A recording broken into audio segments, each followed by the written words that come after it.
Hello friends, today I want to talk about a recent pickup that I got over the weekend. It was this Game Boy Advance in, I think it's called Glacier versus the purple, which is kind of the main color they came out in. This is my original Game Boy Advance, the one I've had since I guess like 2002 or 2001, whenever they came out. And normally I like to keep it in a box to preserve it and put it on a shelf somewhere someday. But I have had to use it to test all of my Game Boy and Game Boy Advance games that I've had since I opened my store. But I was excited to find this at a garage sale in my own neighborhood just this past weekend, and it works. So I got it pretty cheap. It's missing the battery cover. I've also discovered, though, that the only button that seems to work on it is this right shoulder button. So let's take a closer look at it, and I'm going to see if I can get it back into fully operational condition. So for the rest of this video, I'll just leave the camera right here so we can watch up close and personal what is going on with the work that I'm doing. And if you take a close look, the screen on this is kind of scratched. You can see there's mainly kind of on this side. It's really not that bad. If you're playing it, it wouldn't be too big of a deal. But under the lights, I can really see all the scratches on there. I may actually have another shell for this color or this, edition of the Game Boy Advance. I bought a screen to replace mine, which had been broken since not too long after I got it. I think I took it on a few tennis trips in high school and dropped it somewhere, or probably dropped it at home, or who knows exactly when that took place. It was a long time ago at this point in 2025. But I replaced the screen on this, and I had a bunch of leftover parts because I bought just a bulk parts lot that somebody was selling from Canada. So thanks, Canada, our neighbors to the north. Quite a bit far north from Oklahoma, but nonetheless. So I haven't found the box where I had all of the leftover parts yet. I may have scattered them in some drawers. I don't remember exactly, but I'm going to try to find those because I may have a battery cover. I may have a few battery covers, but I don't know if I have the right color for this one. But mainly, let's go ahead and turn it on, and I'll show what the problem was with it. So it powers on, makes the noise, which made me happy when I turned it on at the garage sale, which is in my neighborhood, by the way. Pretty cool when I don't even have to, it's within walking distance to go to this garage sale, although I was in my car when I got there. But the seller had batteries in it, and so I was able to test it right off the bat, and it works. He said he just found it that morning. I don't know what that means, if he had it in a drawer in his house or what exactly the deal was.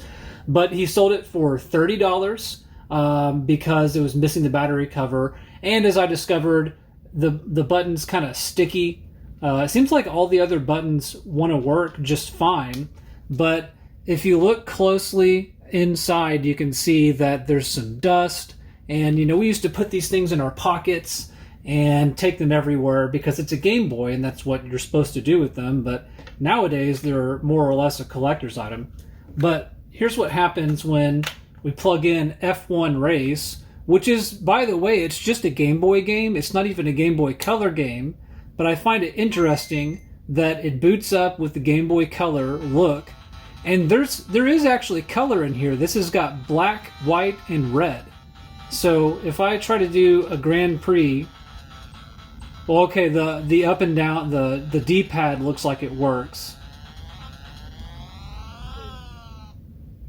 But it's not, it's going to like the demo screen. I'm not able to make it do anything. So the shoulder buttons do work sometimes, which changes the aspect ratio if you want to do that. But it's real sticky, so we'll have to fix that.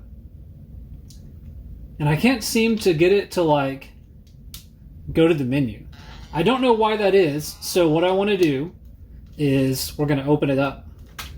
The Game Boy Advance uses this I call it a tri-tip, but there's probably a real name for this type of screwdriver. But it uses instead of a Phillips, it's got 3 tips. So you have to have a special screwdriver bit or a special screwdriver, which I do. I don't know that I have the patience level to work on these. But some people do, and if I run across larger lots of anything like this, you can sell them for repairs. And I've done some of those. I've sold some systems for repairs. If it's beyond my ability to work on, or I just lose patience with it, as can be the case.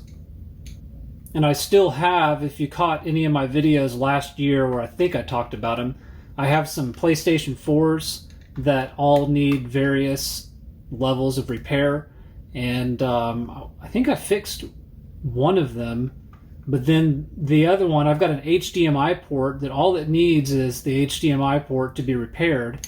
And I've got the new HDMI ports in. I think they're sitting around here somewhere. It turns out I need a better soldering iron or a hot air station in order to melt the solder on the existing HDMI port, which I guess is good. I guess that keeps it from coming loose or something, but it is annoying when you're trying to repair and you have a soldering iron, but it's not the right one.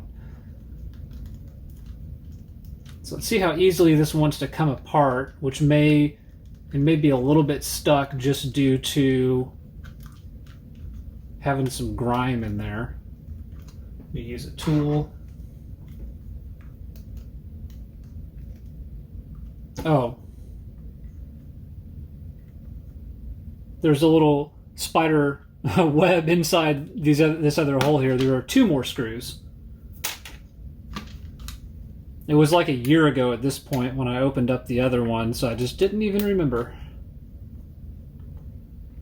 This was back when it was so simple to work on electronics in general and on these handheld games. Even the Super Nintendo and the Nintendo, if you had to open them up for some reason, it's usually just 4 screws, or in this case 6. And now there's plastic hooks and screws and safety bits and all kinds of specialized things to prevent. In some ways it's good. It keeps people who have no idea what they're doing from breaking them. But then again, people who have no idea what they're doing and a couple of dollars to buy a special tool will open them up and break them anyways. And some of those PS4s that I have are evidence of that because they have broken tabs already inside them from somebody just trying to, like if I had just tried to like rip this apart like I bumped into my camera stand, you know, if I wasn't being careful, I would have just broken it already. So hopefully I will not have to put my foot in my mouth and we won't break it now. Okay, great. So I've got it apart, and this is not really dust. I don't know what that is. It's almost like glue left over from manufacturing, but I didn't think that was a spot where they glued anything. But for the most part, I can see there is kind of some grime in here, which is probably what's causing this to stick. Oh, there goes some of the pieces. They're all pretty loosely laid in there. So I'll need to get the alcohol on this. What else we got? A little bit on here. The button itself is clicking just fine. There's not really any dust in the port for the controller port where you can hook it up to other things that they sold alongside the Game Boy, including you can control a GameCube or something like that. Maybe it's a video output. I forget how that works. But to get to those front buttons, I've got to do some more screws. So let's do those, and then I will come back and clean it. Concentrating. Here's another one. I think it's just these 2. There's an ant on my wall. I don't know if that's in the camera frame or if it'll show up, but it was there earlier, and I don't know why. There's a lone ant running amok in my house. Okay. As we pull this back, I'm being careful so that I don't have to disconnect this ribbon. But these are the buttons that didn't seem to want to work. Here's the start and select. They don't look dirty, as far as I can tell. Might have been something covering that up. It's sort of like an electrical contact point where when you press the button, it completes the circuit. And there was some kind of something on there, so maybe that was part of it.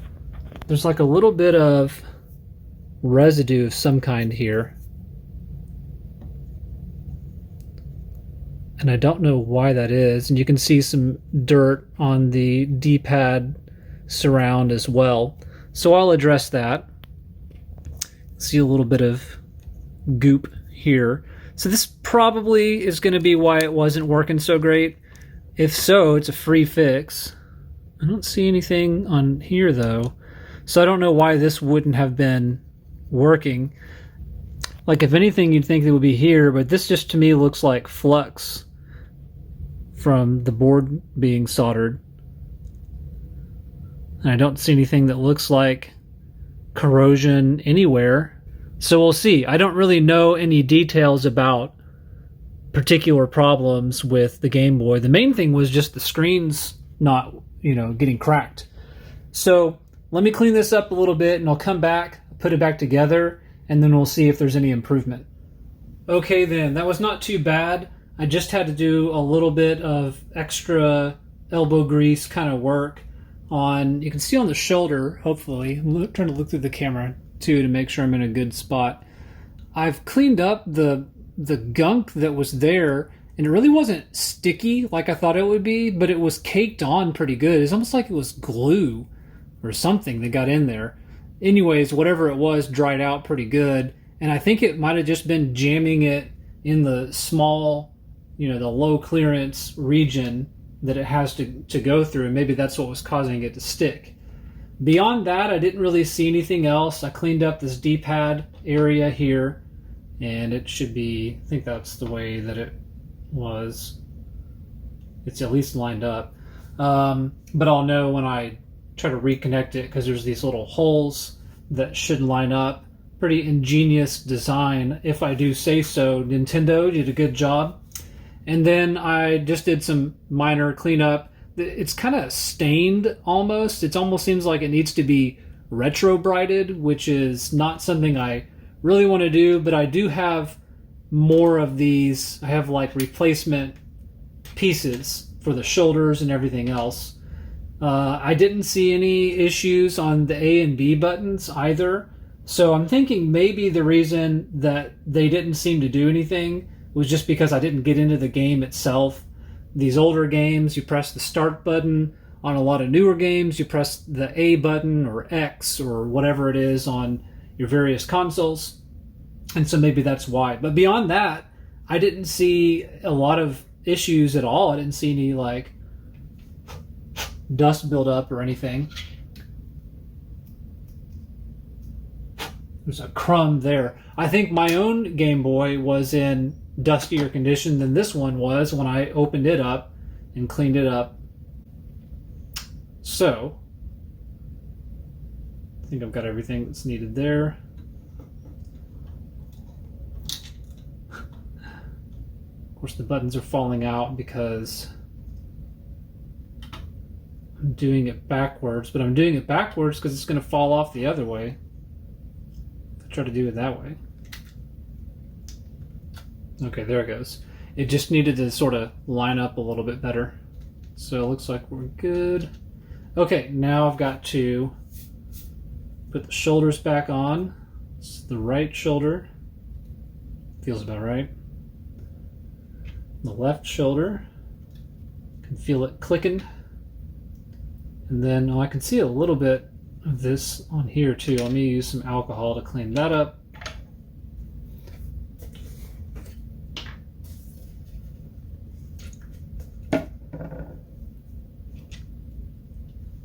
I'm not too concerned about the cosmetics on this. I'm not trying to get it perfect. I just want it to be functional so I can use it to test.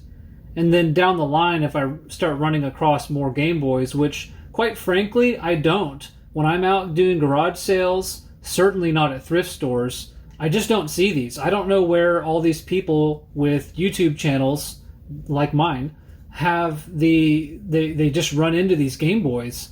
It's like, I mean, some people have been doing it for a while and they have connections with people who buy, bulk storage and things like that and just try to get rid of things as fast as they can. But as far as me just being a sole proprietor and going out just, in the area around me, looking in the wild, as it were, I never see Pokemon games. I rarely see Pokemon cards, especially good ones. Or I'll see good ones, but they are priced as high as retail, if not even higher. Not what you're looking for at a garage sale. And so I don't really pick up a lot of those things. I don't know if anybody else has experience with that, or if you do and you find them and you want to share your tips, feel free to leave a comment and tell me how you do it, because I don't know. Although I'm not really looking for Pokemon cards, I'm just curious, because I would like to find the good games. The games I find are not usually high demand games. Those have all been sold to GameStop, or Vintage Stock is a local chain. We also got a game exchange that just opened up in town right by the Vintage Stock, so I'm going to check them out at some point. Okay, I got a little bit more of this gunk here. It is almost like somebody glued it. What is the deal? I don't even know what would break this up, but I just need to get a little bit more pressure than that thin plastic can provide. Maybe somebody actually spilled glue on it. I don't know. Because it's not like soda. As in soda pop. Or Cokes, as we call them in this part of the country. Alright, looking better. And then this is the area that I could see from the outside before we started. Alright. Some of that may or may not have been captured on camera. I don't know until I come back to look at the video later. Oh, and I do see some damage on the shell right here, which looks like it was just from a drop. And it's kind of nice that, oh, no. Just as I started to say, it's kind of nice that this plastic is higher grade and it doesn't just break off, but that may end up breaking off. So this was probably going to be needing a reshell anyways. If I have the shell, I will use it. But if not, this may be something that eventually, if I don't just use it for testing, which I probably will, but if I'm done testing and I decide I don't want to do Game Boy Advance anymore, or Game Boy Color, then I could just sell it at a lower price. And somebody would be really happy to pick it up. But for now, that person is me. Oh my goodness. Somehow that ant I was talking about is now on me, and it's like it's freaking out. I don't know what the deal is. Come here, ant. And there we are. This is not fully tightened down, but it's holding it in place for me, at least, so we can test it. And you can see that chip in the corner over here, which might be fine as long as it's put together, but I'm sure if it comes apart again, that corner may not last.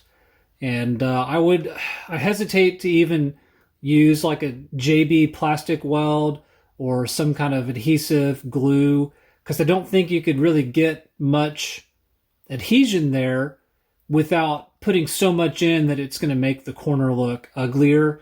It would just be better to replace it. I mean, it's cheap enough to get the replacement shell, especially considering the front, at least the plastic screen, which a new shell would come with. I'd want to replace that anyways if I was going to sell this. So let's find out if all that work, or that little bit of work, did anything for us. Just seeing how both shoulders operate well now. and I cleaned up just some kind of film, or I don't think it was corrosion. I don't know what it was, but there was something in between the start and select button pads and the contact underneath.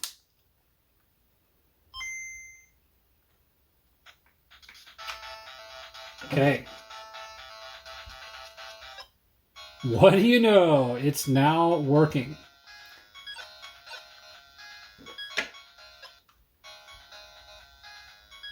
You want to make sure the A and B buttons are good too. I don't even remember how this game goes.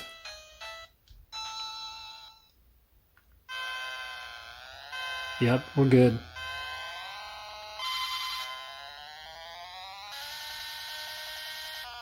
Am I supposed to shift gears?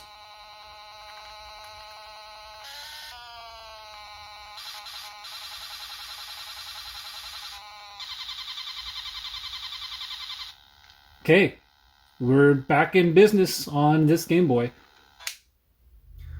Right, so I got this all put back together, partially off camera, and just to review, I ended up fixing the sticky right shoulder button, and we got the start and select buttons to start working again so I can play games. Turns out A and B are A-OK. That was really lame. But most importantly, as far as I'm concerned, is I can now take my original, to me, Game Boy Advance and put it back in its lovely storage retail box that it originally came in, and I can preserve it for many years to come. Hopefully I'll pass it down to my own Game Boy one day, or Game Girl. You know, girls like Game Boys too, except there is some song that came out today or this month. I don't know. It's like a Japanese song, I think, and it's about Game Boy. And these girls do not like Game Boys. Let me tell you, they think Game Boys are playing games with them. Maybe they're right. I don't know. This is the kind of Game Boy that you want, though. This is Game Boy Advance. There's a lot of Nintendo references in the song, too. It's kind of funny. And here you go. One beautiful box in pretty good condition. Just a little bit of box wear on it. I thought it was pretty cool. It's a 32-bit system. The Super Nintendo, which this has been dubbed a handheld Super Nintendo, similar capabilities. More capabilities in some ways, but similar as far as the level of games that were on it, and produced in, again, 2001 is what it says on the box. I can't remember if it came out in 01 or 02 in the States, but around that time, computing was still 32-bit. I'm sorry, excuse me. Computing was typically 32-bit, starting to get 64-bit. The N64 was already out. But for a handheld system, this was a pretty powerful piece of gaming at the time. And yeah, had a lot of fun with it. And now I'll have a lot of fun with my new one. Hopefully I'll find a battery cover for it real soon so I can play some Harry Potter. Actually, I think I'll just go ahead and end the video right here. Thank you for watching. I hope to have a new update about the store at some point soon. I've been going through a lot of backlog. This whole desk that I've been working on has been full of just processing inventory that I've had because I've been doing it kind of slowly because I've had to do other work to try to keep money coming in. And I want to talk about all of that and how my first year now has gone as a more or less full-time reseller of vintage electronics, video games, and other things on eBay and everywhere else that I can get people to buy things that I'm selling. So, see you next time.